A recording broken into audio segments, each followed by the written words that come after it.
သူရီဝါသနာတို့မိတ်ဆွေများအားလုံးပဲမင်္ဂလာပါခင်ဗျာကျွန်တော်7ချိန်မြောက်မှာထွန့်ရှိမဲ့သူရီကဏ္ဍကိုကျွန်တော်ကြိုက်ဆုံး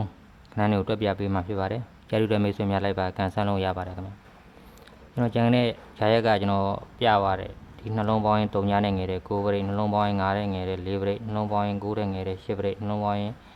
9တဲ့ငယ်တဲ့4ပရိတ်နှလုံးပေါင်းရင်4တဲ့ငယ်တဲ့3ပရိတ်ဆိုကျွန်တော်ပရိတ်လိုင်းကိုကျွန်တော်ပြသွားတယ်အဲ့မှာသူကဒီနှလုံးပေါင်းခြင်း3ညနဲ့ငယ်တဲ့9ပရိတ်အဲ့လိုဖြစ်မဲ့အချိန်မှာကျွန်တော်တို့ဒီမှာတစ်ရှိတဲ့အတွက်ဒီနောက်ပိတ်နဲ့ဒီပရိတ်ပေါင်းခြင်းဒီကျွန်တော်တစ်ခါရှိတဲ့အတွက်ဒီနောက်ပိတ်နဲ့ကျွန်တော်ဒီပရိတ်ပေါင်းခြင်းဒီတစ်နှစ်ခါ8လို့ဆိုရိုက်ဒီမှာတစ်ခါရှိတဲ့အတွက်ကျွန်တော်ဒီနောက်ပိတ်နဲ့ဒီပရိတ်ဒီ8လို့ဆိုရိုက်ဒီမှာခွန်ရှိတဲ့အတွက်ဒီနောက်ပိတ်နဲ့ဒီပရိတ်ပေါင်းခြင်းဒီခွန်နှစ်ခါ3ညလို့ရိုက်ဒီမှာ8ရှိတဲ့အတွက်ဒီနောက်ပိတ်နဲ့ဒီပရိတ်ပေါင်းခြင်းဒီ8နှစ်ခါ1လို့ဆိုရိုက်ဆိုတော့ဒီမှာခွန်ရှိတဲ့အတွက်ခွန်ရဲ့နှစ်ခါ3ညဖြစ်ဖို့ဒီမှာဒီနောက်ပိတ်နဲ့ဒီပရိတ်ပေါင်းခြင်းတွေ3ညဖြစ်ရမယ်ဆိုတော့ကျွန်တော်တို့3ပရိတ်ပေါ့ဗျာ3ပရိတ်ဒီနားမှာနှစ်ချက်ချုပ်တာပေါ့3ပရိတ်ကိုကျွန်တော်ကြံတဲ့ဘက်ကကြာတာက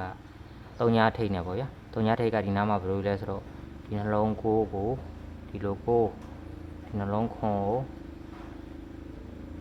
ဒီနှလုံးကို9နှစ်ခါဒီလို6ဒီနှလုံးခွန်9နှစ်ခါဒီလို3ညဒီနှလုံးခွန်9နှစ်ခါဒီလို3ည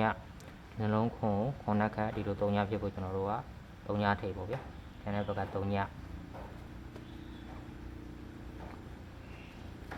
ဒီနာမှာ break က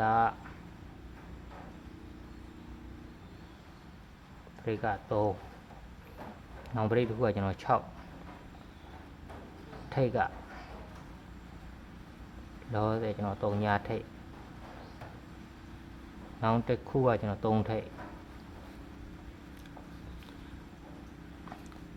3ညထိပ်အဲ3ညထိပ်ကနောက်မလို့လာနေလဲဆိုလို့ရှိရင်ကျွန်တော်တို့ဒီသလုံးပေါင်းရင်4လက်ကသူက2ပရိတ်တော့ဒီသလုံးပေါင်းရင်ခွန်နက်က3ညထိပ်ဒီသလုံးပေါင်းရင်2နက်ကကျွန်တော်4ဒီသလုံးပေါင်းရင်ခွန်နက်ကကျွန်တော်ဒီလို3ညဖြစ်ဖို့ဆိုလို့ရှိရင်လေကျွန်တော်တို့3ညထိပ်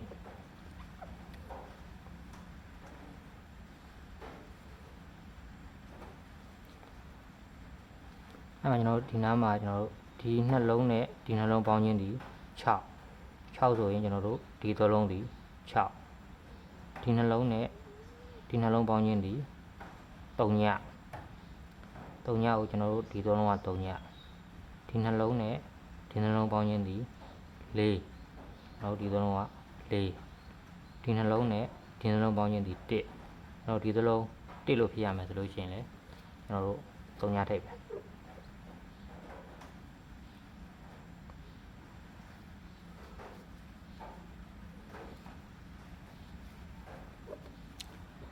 ကျွန်တော်နောက်တစ်ခု3ထိပ်ကကျွန်တော်ဂျာရဲမှာပြသွားတယ်ဒီနှလုံးခွာပေါင်းခြင်း3ကိုကျွန်တော်တို့ဒီလေးလုံးက3ဒီနှလုံးခွာပေါင်းခြင်း1ကိုကျွန်တော်တို့ဒီလေးလုံးက1ဒီနှလုံးခွာပေါင်းခြင်း5ကိုဒီလေးလုံးက5နှလုံးခွာပေါင်းခြင်း4ကိုကျွန်တော်ဒီလေးလုံးက4နှလုံးခွာပေါင်းခြင်း5ကိုဒီလေးလုံး5ဖြစ်ဖို့ကျွန်တော်တို့က3ထိပ်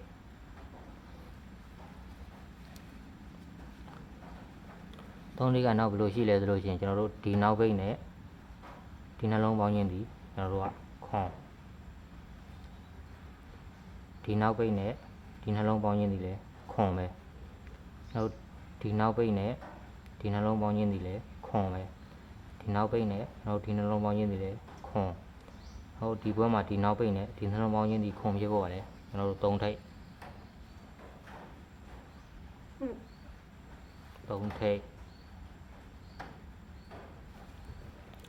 အဲ3ထိပ်မှာကျွန်တော်တို့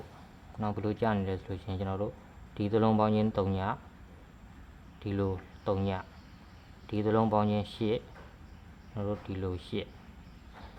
ဒီလို3ညဗျာဒီလို8ကျွန်တော်တို့ဒီသလုံးပေါင်းခြင်းက3အဲ3ကိုကျွန်တော်တို့ဒီလို3ခုဘွဲဒီသလုံးပေါင်းခြင်းက3ပဲဟုတ်အဲကျွန်တော်ဒီလို3ဖြစ်ဖို့3ထိပ်ပဲ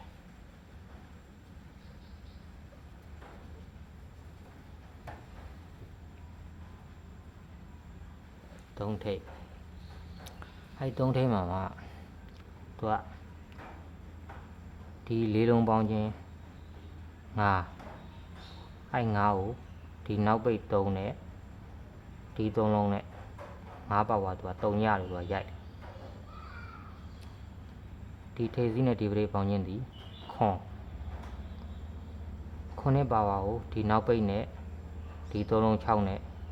2လို့သူကရိုက်တယ်ကျွန်တော်တို့ဒီ3လုံးပေါင်းခြင်းက3ညကို3ညပါဝါကိုဒီ9နောက်ပိတ်နဲ့ဒီနှလုံး6နဲ့5လို့သူကရိုက်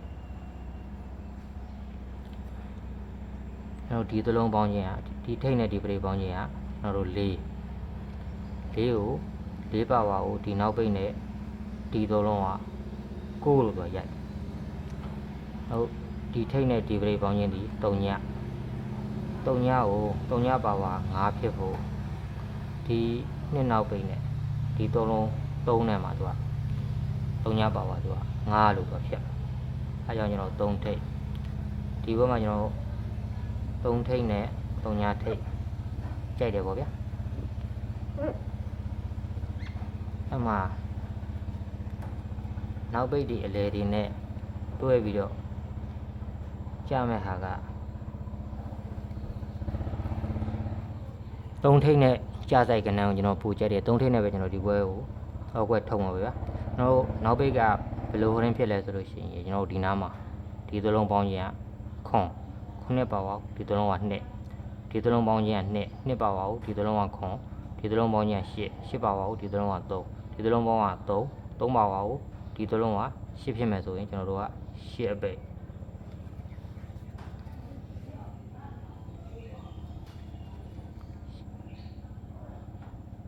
8ပိတ်အဲ့8ပိတ်ကနောက်ဘယ်လိုရှိနေလဲဆိုလို့ရှိရင်ကျွန်တော်တို့ဒီသလုံးပေါင်းခြင်းက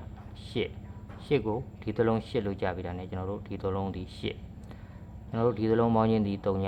ကိုဒီသလုံး3ညလို့ကြာပြီးတာ ਨੇ ကျွန်တော်တို့ဒီသလုံးဒီ3ညဒီသလုံးပေါင်းခြင်းဒီ2ကိုဒီသလုံး2လို့ကြာပြီးတာ ਨੇ ဒီသလုံးကပြန်2ဖို့ရတယ်ကျွန်တော်တို့8ပိတ်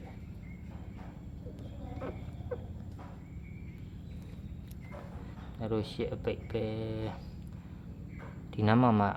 ဘယ်လိုကြာနေသေးလဲဆိုလို့ရှိရင်ကျွန်တော်တို့ဒီကဏ္ဍ3လုံးပေါင်းခြင်း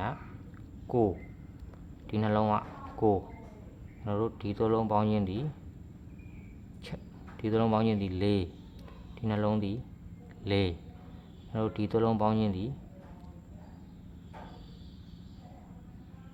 6 4 3လုံးပေါင်းခြင်းဒီဒီနှလုံး9 2ခွန်ပေါင်းခြင်းဒီ8ကျွန်တော်ဒီနှလုံး8ဖြစ်ဖို့ရတယ်ကျွန်တော်တို့8ပိတ်ပဲအဲ့မှာထိပ်စီးနောက်ပိတ်ကဒီနားမှာဘယ်လိုချုပ်နေလဲဆိုကျွန်တော်တို့ဒီနှလုံး2ဆိုရင်ကျွန်တော်တို့ဒီသလုံးဒီ2ဒီလို3ညဆိုရင်ဒီသလုံးဒီ3ညဒီလို4ဆိုရင်ကျွန်တော်တို့ဒီသလုံးဒီ4ကျွန်တော်ဒီနားမှာ3ထိပ်ကျွန်တော်တို့ယူထားတဲ့အတွက်ဒီလို3ဆိုရင်ဒီလို3ဖြစ်ဖို့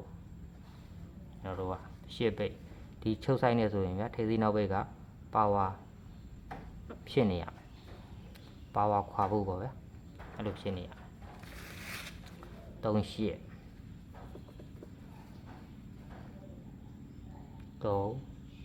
8 ခိုင်းမှာ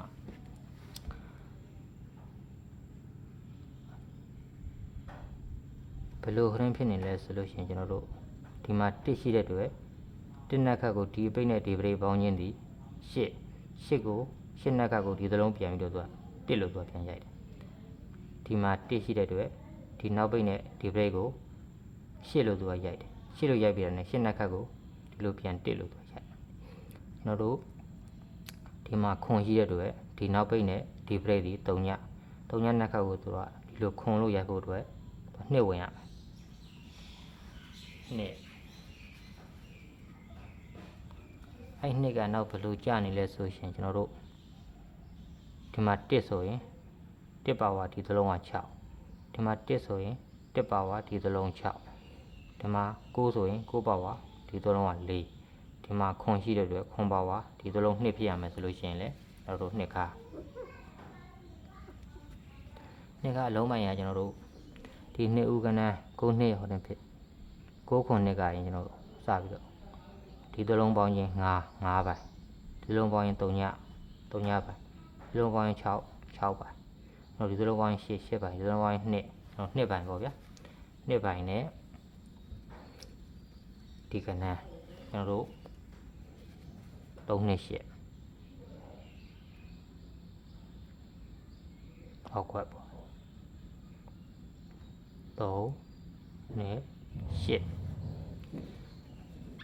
အဲ့3နှစ်8မှာမှကျွန်တော်တို့6ပရိတ်နဲ့6ပရိတ်ကဘယ်လိုကြလဲဆိုလို့ရှိရင်ကျွန်တော်တို့ဒီနားမှာဒီသလုံးပေါင်းချင်းဒီကိုဒီအလဲတိုင်းနဲ့ဒီပရိတ်ဒီကိုဒီသလုံးပေါင်းချင်းဒီ9ဒီလေတိုင်းနဲ့ဒီပရိတ်ဒီ9ဒီသလုံးပေါင်းချင်းဒီကိုဒီလေတိုင်းနဲ့ဒီပရိတ်ဒီကိုဒီသလုံးပေါင်းချင်းဒီ1ကိုဒီလေတိုင်းနဲ့ဒီပရိတ်ဒီ1နောက်ဒီဘက်မှာဒီသလုံးပေါင်းချင်းဒီ4ကိုဒီလေတိုင်းနဲ့ဒီပရိတ်ပေါင်းချင်းဒီ4ပြရမယ်ဆိုကျွန်တော်တို့6ပရိတ်ကျွန်တော်ယူထားရမှာပရိတ်6ပေါ့ဗျာပရိတ်6ကနောက်ဘလို့ရှိသေးလဲဆိုလို့ရှိရင်ကျွန်တော်တို့ဒီသလုံးပေါင်းချင်းဒီ4ဒီသလုံးပေါင်းချင်းဒီ8 4ရဲ့8ကပေါင်းတော့2နှစ်ခတ်ကိုသူကဒီသလုံးဒီထိတ်နဲ့ဒီပရိတ်ဒီ4လို့သူကရိုက်နောက်တို့ဒီသလုံးပေါင်းချင်းဒီခွန်ဒီသလုံးပေါင်းချင်း9ခွန်9ရဲ့ပေါင်းတော့6နှစ်ခတ်ကိုကျွန်တော်တို့ဒီထိတ်နဲ့ဒီပရိတ်ဒီ9လို့သူကရိုက်တယ်နောက်ဒီသလုံးပေါင်းချင်းဒီ9ဒီသလုံးပေါင်းချင်းဒီ3 9ရဲ့3ရဲ့ပေါင်းတော့2နှစ်ခတ်ကိုကျွန်တော်တို့ဒီထိတ်နဲ့ဒီပရိတ်ဒီ4လို့သူကရိုက်တယ်နောက်ဒီသလုံးပေါင်းချင်းဒီ2ဒီသလုံးပေါင်းချင်းဒီ4နှစ်က4ရဲ့ပေါင်းတော့ကျွန်တော်တို့6နှစ်ခတ်ကျွန်တော်တို့ဒီထိတ်နဲ့ဒီပရိတ်ပေါင်းချင်းဒီ9ပြရမယ်ဆိုကျွန်တော်ပရိတ်ကမှာ6ပရိတ်6နှစ်ချက်ပေါ့ဗျာပရိတ်6မှာကျွန်တော်တို့ယူထားတဲ့3ထိတ်8ပိတ်ကျွန်တော်ပရိတ်6ပြအောင်ကျွန်တော်လေကောင်5ပေါ့လေကောင်5မှာကျွန်တော်ဘယ်လိုခရင်းဖြစ်လဲဆိုလို့ချင်းကျွန်တော်တို့ဒီနှလုံး3ညကိုဒီနှလုံး3ညရှိတဲ့အတွက်ဒီနောက်ပိတ်နဲ့ဒီနှလုံးဒီနောက်နှလုံးနဲ့ရှင်းနှလုံးပေါင်းချင်းဒီ3ညဒီမှာနှလုံး5ရှိတဲ့အတွက်ဒီနှလုံး4နဲ့ရှင်းနှလုံး1ဒီ5 9ရှိတဲ့အတွက်ကျွန်တော်တို့ဒီနှလုံး5နဲ့ရှင်းနှလုံး4နဲ့9ဒီမှာ5ရှိတဲ့အတွက်ကျွန်တော်တို့နှလုံး9နဲ့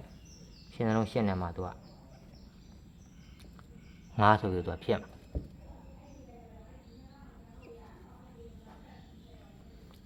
အဲ့မှာသူကဒီ3လုံးပေါင်းချင်းဒီ8ကိုကျွန်တော်တို့ဒီလေတိုင်းနှလုံးနဲ့ဒီကောင်နဲ့8ဒီနှလုံးပေါင်းချင်းဒီ3ညကိုကျွန်တော်ဒီနှလုံး2နဲ့ဒီကောင်နဲ့ဒီ3ညဒီနှလုံးပေါင်းချင်း5ကိုကျွန်တော်ဒီနှလုံး8နဲ့ဒီခွန်နဲ့ဒီ5ကျွန်တော်တို့ဒီ3လုံးပေါင်းချင်း3ညဒီ3လုံးပေါင်းချင်း3ညရှိတဲ့အတွက်ကျွန်တော်တို့ဒီနှလုံး5နဲ့ဒီနှလုံး5နဲ့မှာဒီအလဲတိုင်း9နဲ့မှာသူက3ညလို့သူကဖြစ်မှာအဲကြောင့်ကျွန်တော်ဒီဘွဲကိုဂျိုင်စွန်းနှစ်ခွက်ကတော့3နှစ်8နဲ့3 5 8ပေါ့ဗျာကျွန်တော်မိတ်ဆွေများကြိုက်တဲ့မိတ်ဆွေများကြိုက်တဲ့ကဏ္ဍကိုခိုးပေါ့ဗျာကိုကြိုက်ပြီးတဲ့ကဏ္ဍဆိုတော့ရှောင်းပေါ့ကျွန်တော်3ညထိတ်နဲ့ဆိုလို့ရှိရင်3ညထိတ်နဲ့ဆိုလို့ရှိရင်3ညထိတ်ကျွန်တော်အရန်ပဲသုံးတော့မယ်3ညထိတ်နဲ့အရန်ထိုးရမယ်ဆိုလို့ရှိရင်ကျွန်တော်က3ည6နဲ့ဆိုလို့ရှိရင်ကျွန်တော်3ညတင်5လို့ကြိုက်တယ်3မိနစ်နဲ့ဆိုကျွန်တော်3ည8 5လို့ကြိုက်တယ်3ည8အနောက်ဘက်ကဘယ်လိုအလဲရိုက်တယ်ဆိုကျွန်တော်ဒီနားကဒီချုပ်ဆိုင်နဲ့